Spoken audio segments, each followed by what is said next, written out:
Okay, picture this. You're staring at your law firm's year-end financial statement. You see a really healthy profit on paper, but then you check your actual bank account and think, wait, where is all that cash, right? It's literally the ultimate dilemma of law firm management. That massive disconnect between paper profits and actual spendable cash is incredibly frustrating. And honestly, more often than not, it comes down to treating your firm's overhead as this complex, impenetrable black box. But it really doesn't have to be that way. Welcome to this explainer. Today, we're going to completely demystify complex law firm cost accounting.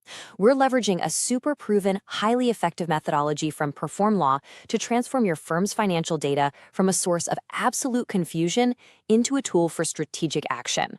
So, let's open up that black box. Here's our roadmap for today. 1. The Profitability Challenge. 2. Calculating direct costs. 3. Graduated overhead absorption. 4. Billed versus billable hours, and 5, actionable profit strategies.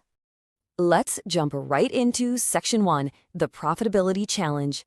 Now, what's really wild about standard accounting is that it often totally fails to capture the true cost of servicing a specific client. Think about it. Without a reliable methodology for computing profitability at the client and matter level, your firm is basically flying blind. You literally can't accurately manage client pricing. You can't confidently negotiate alternative fee arrangements, and your compensation structures, well, they might actually be rewarding the exact wrong behaviors.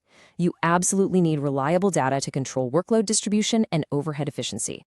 All right, moving to Section 2, calculating direct costs. To really understand profitability, we've got to separate our expenses into two very distinct buckets. Over in the first bucket, we have direct costs. These are the expenses tied directly to your revenue generators, your timekeepers.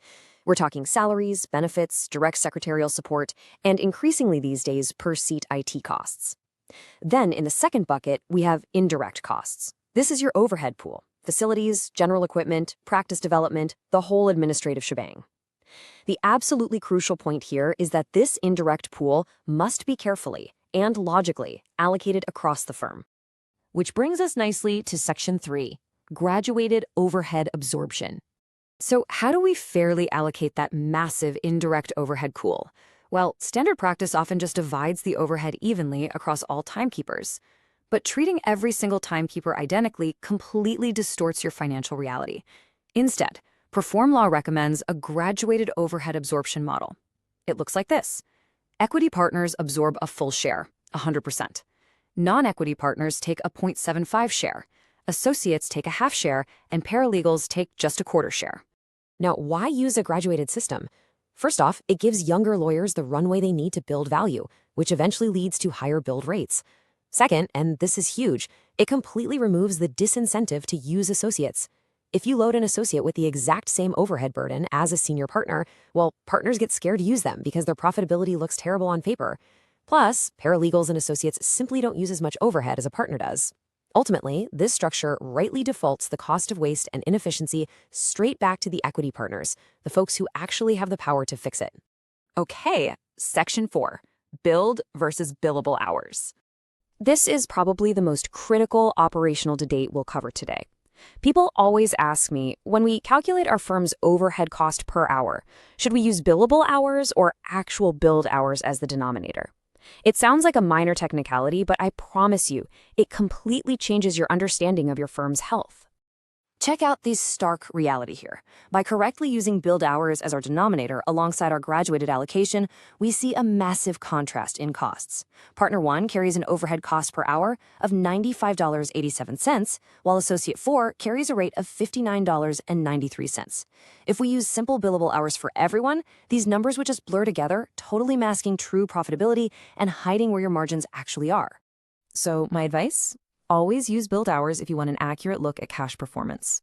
There's a massive timing difference between when an hour is worked and when cash hits the bank. You might be thinking, so applying overhead hourly as it is billed matches reality? Yes, it aligns your true operational expenses directly with revenue creation. Plus, computing profitability on a billed basis allows you to use AR and allowance reserves to cleanly reconcile back to cash. No more guessing where the money went. To quote a firm administrator who recently implemented this, it keeps our cost accounting completely grounded. Exactly. By applying overhead hourly exactly as it is billed, you perfectly match the firm's true operational reality to its bank statement. Let's head into our final stretch, Section 5, Actionable Profit Strategies. Once you have properly calculated and allocated this grounded data, a whole new world of strategic management opens up for you. You can confidently analyze high-volume accounts that might actually be bleeding money. You can evaluate if your staffing mix on specific matters is truly efficient. You can benchmark your overhead competitiveness, spot realization issues that hint at underlying quality problems. And best of all, you can execute strategic, data-backed billing rate increases without second-guessing yourself. But remember, singular strategies are not optimal. You can't just cut overhead or just raise rates. You need to leverage client profitability data, rates, staffing mix, and your structured overhead all together.